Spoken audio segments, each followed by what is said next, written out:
प्रकरण 2, माँ का देहांत और अलौकिक ताबीज। मेरी माँ की सबसे बड़ी इच्छा मेरे बड़े भाई के विवाह की थी। आहा, जब मैं अनंत की पत्नी का मुख देखूंगी तब मुझे इस धरती पर ही स्वर्ग मिल जाएगा।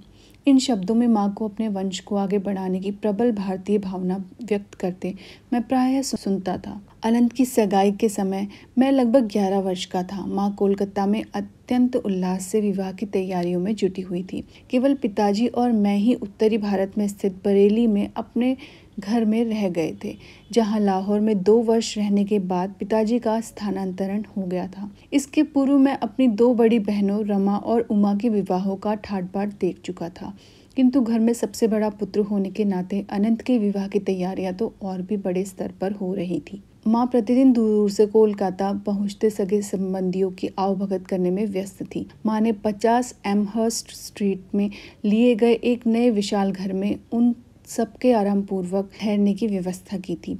सारी तैयारियां हो चुकी थी। विवाह भोज के लिए नाना विध व्यंजन, बारात के साथ अनंत को ले जाने के लिए पालकी, रंग बिरंगी बत्तियों की कतारें, गत्ते के विशालकाय हाथी और ऊंट, अंग्रेजी, स्कॉटिश और हिंदुस्तानी बैंड बाजे, पेशेवर गायक तथा नर्तक, विवाह विधि संपन्न कराने के लिए पंडित पुरोहित, सब कुछ तैयार था। मंगलोत्सव के उत्साह से भरे हुए पिताजी और मैं समय पर विवाह के लिए पहुंचने का विचार कर रहे थे, परंतु उस शुभ दिन से थोड़े ही पहले मैंने एक अमंगल सूचक दृश्य ध्यान में देखा। यह बरेली में अर्धरात्रि के समय था। मैं पिताजी के साथ अपने बंगले के बरामदे में सोया हुआ था। पलंग पर लगी मच्छरदानी की विचित्र फड़फड़ाहट सी ध्वनि से मेरी नींद खुल गई। पतली मच्छरदानी के पर्दे खुल गए और मुझे अपनी प्रिय माँ दिखाई पड़ी। अपने पिताजी को जगाओ। माँ की आवाज़ केवल एक फुसफुसाहट की तरह लगी। आज ही भोर को 4 बजे यहाँ से चलने वाली पहली गाड़ी पकड़ो। यदि मुझे देखना चाहते हो तो जल्दी करो। इसके बाद वह छाया मूर्ति अदृश्य हो गई। पिताजी, पिताजी, माँ प्राण त्याग रही है। मेरे आर्त स्वर में व्याप्त व्याकुलता ने उन्हें तत्क्षण जगा दिया। सुबकते हुए मैंने उन्हें सारी घटना सुना दी। अपने स्वभाव के अनुसार इस स्थिति को अस्वीकार करते हुए उन्होंने मुझसे कहा, चिंता की कोई बात नहीं, यह तुम्हारे मन का भ्रम मात्र है। तुम्हारी माँ बिल्कुल ठीक है। यदि कोई दुखद समाचार मिल ही गया तो हम लोग कल चल पड़ेंगे। यदि आप अभी तुरंत नहीं चले तो अपने आप को आप कभी क्षमा नहीं कर पाएंगे। तीव्र व्यथा के कारण मेरे मुंह से ये शब्द भी निकल पड़े और न ही मैं आपको कभी क्षमा करूंगा। विषादपूर्ण प्रातःकाल स्पष्ट संदेश लेकर आया। माँ गंभीर रूप से अस्वस्थ, विवाह स्थगित, तुरंत आइए। पिताजी और मैं हतबुद्धि होकर निकल पड़े। रास्ते में जहाँ गाड़ी बदलनी पड़ती थी वहाँ मेरे एक चाचा हम लोगों से मिले। आकार में बड़ी बड़ी होती जाती एक रेलगाड़ी वज्र गर्जन के साथ हमारी ओर आ रही थी। आंतरिक शुद्धता के कारण अपने आप को गाड़ी के आगे झोंक देने का निश्चय अचानक मेरे मन में उठा। मुझे लगा कि माँ की छत्र छाया से वंचित हो जाने के बाद अब अचानक पूर्णतः उजड़ गए इस संसार को सहने की क्षमता मुझ में नहीं है। मैं माँ से इस संसार में सबसे प्रिय मित्र के रूप में प्यार करता था।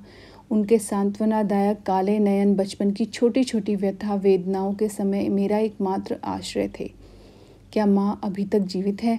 चाचा से एक अंतिम प्रश्न करने के लिए मैं रुक गया। चाचा को मेरे चेहरे पर छाई अधीरता को भांप लेने में तनिक भी देर नहीं लगी। निसंशय वे जीवित हैं, पर मुझे उन पर थोड़ा भी विश्वास नहीं हुआ। हम कोलकाता में घर पहुंचे तो हमें मृत्यु के अचेतन करने वाले रहस्य का सामना करना पड़ा। मैं मृतप्राय सा होकर गिर पड़ा।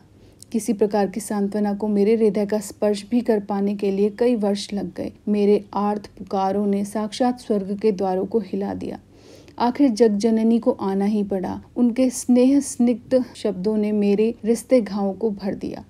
वह मैं ही थी जिसने जन्म जन्मांतर में अनेक माताओं की स्नेह वत्सलता के माध्यम से तुम्हारी देखभाल की। खोए हुए जिन 2 सुंदर काले नैनों को तुम ढूंढ रहे हो उन्हें मेरी आंखों में देखो। परम प्रिय माँ के श्राद्ध कर्म के बाद शीघ्र ही पिताजी और मैं बरेली लौट आए। अतीत की स्मृति में प्रतिदिन भोर में ही मैं अपने बंगले के सामने स्थित नरम हरित स्वर्णिम हरियाली को छाया देते खड़े पारिजात वृक्ष की दूखार्थ होकर तीर्थ यात्रा करता। कभी कभी काव्यमय क्षणों में मैं सोचता था कि पारिजात के श्वेत पुष्प अपनी अंतर्जात भक्ति से हरित तृण वेदी पर अपने आप को बिखेर रहे हैं। ओस बिंदुओं के साथ अपने अश्रु बिंदुओं को मिलाते हुए मैं प्रायः उषा से लोकोत्तर अलौकिक प्रकाश निकलता देखा करता। ईश्वर को पाने की तीव्र कसक से मैं तड़प उठता।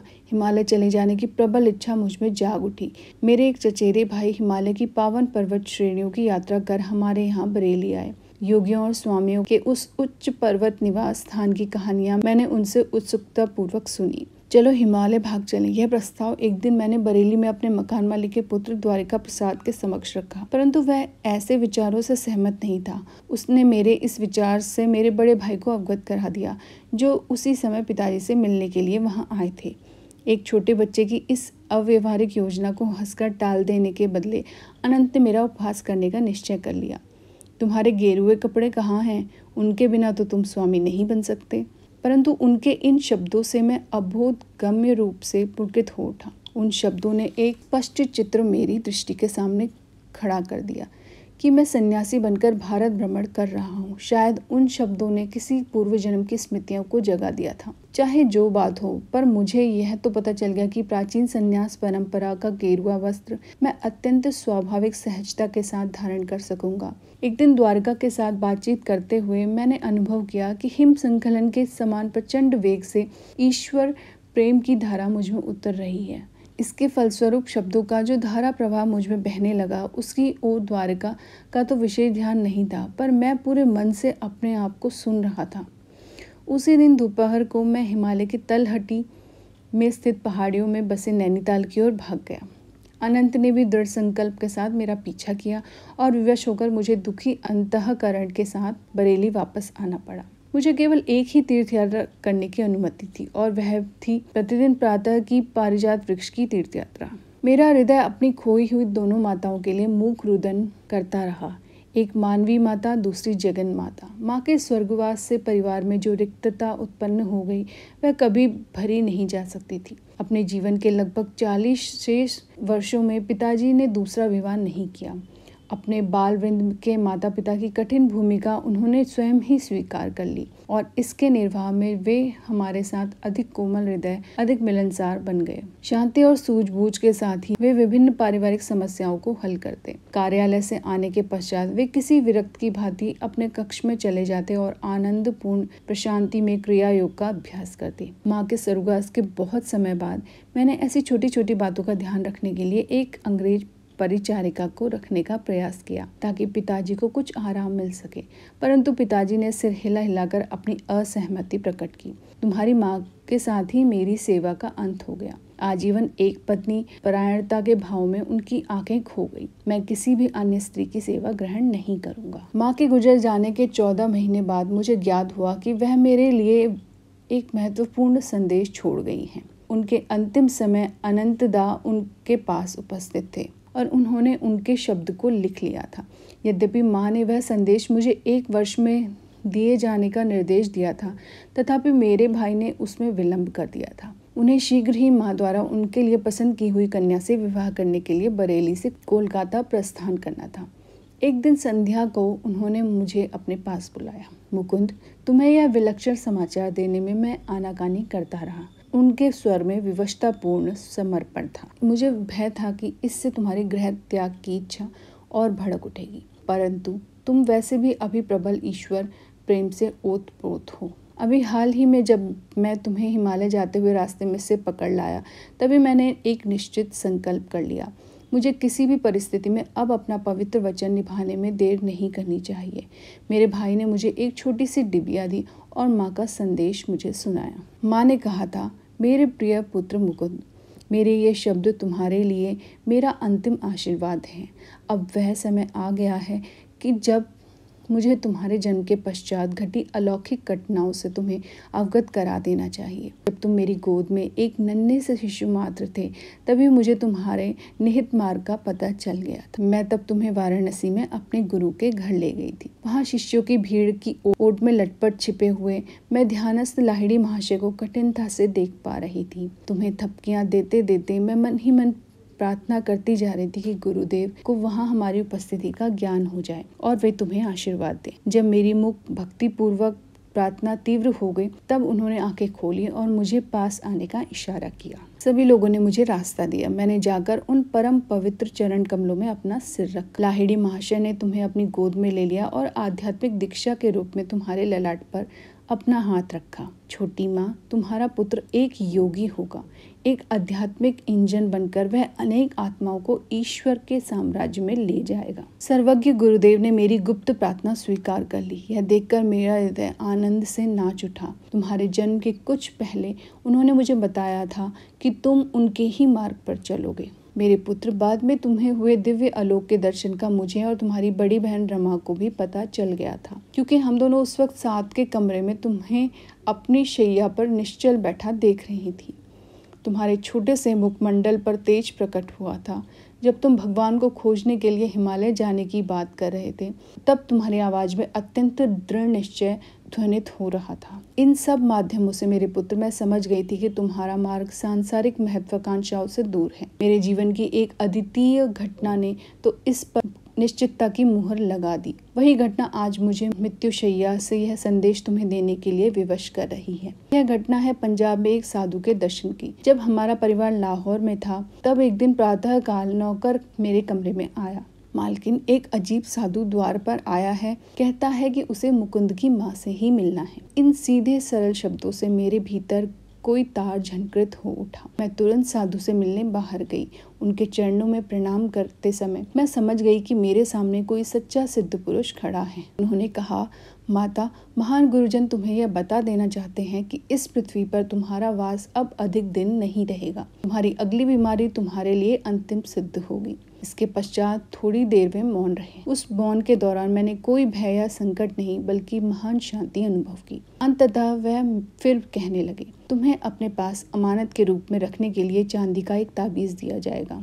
वह आज मैं तुम्हें नहीं दूंगा। मेरे कथन को सत्य प्रमाणित करने के लिए कल जब तुम ध्यान कर रही होगी, तब वह तुम्हारे हाथों में मूर्त रूप धारण कर लेगा। जब तुम्हारे मृत्यु की घड़ी निकट आएगी, तब तुम्हें वह ताबीज अपने बड़े बेटे अनंत को देकर उसे बताना होगा कि 1 वर्ष तक वह उस ताबीज को अपने पास रखे और तत्पश्चात उसे तुम्हारे द्वितीय पुत्र को दे। महापुरुषों से प्राप्त उस ताबीज के मर्म को मुकुंद समझ लेगा। उसे वह ताबीज तब मिलना चाहिए जब वह सारी सांसारिक आशा आकांक्षाओं का परित्याग कर प्राणपण से ईश्वर की खोज करने के लिए प्रस्तुत हो रहा हो।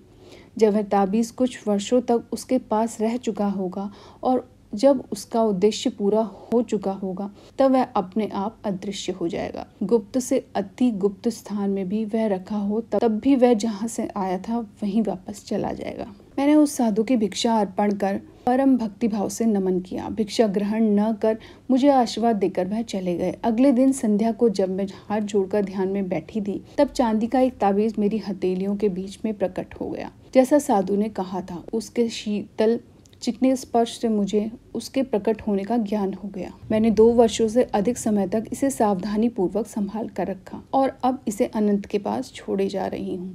मेरे लिए कोई शोक मत करना, क्योंकि मुझे मेरे गुरुदेव ईश्वर की गोद में पहुंचा देंगे। अच्छा मेरे बच्चे, अब मैं चलती हूँ। जगन माता तेरी रक्षा करेंगी। ताबीज मेरे हाथ में आते ही ज्ञान का उज्जवल प्रकाश मुझ पर छा गया। अनेक सुप्त स्मृतियां जाग उठी। ताबीज गोल दिखने में कुछ विचित्र सा और प्राचीन लगता था। उस पर संस्कृत के अक्षर खुदे हुए थे। मैं समझ गया कि इस जन्म के जीवन पथ पर भी अदृश्य रूप से मेरा मार्गदर्शन करने वाले मेरे पूर्व जन्मों के गुरुओं ने इसे भेजा था। इसका एक और अधिक गहन अभिप्राय भी था, परंतु ताबीज के भीतरी रहस्य का भेद खोल देना उचित नहीं होगा। मेरे जीवन की अत्यंत दुखद घटनाओं के बीच वह ताबीज अंततः किस प्रकार अदृश्य हो गया और उसका अदृश्य होना किस प्रकार मेरे लिए गुरु लाभ का सूचक सिद्ध हुआ, इसका वर्णन इस प्रकरण में करने की आवश्यकता नहीं।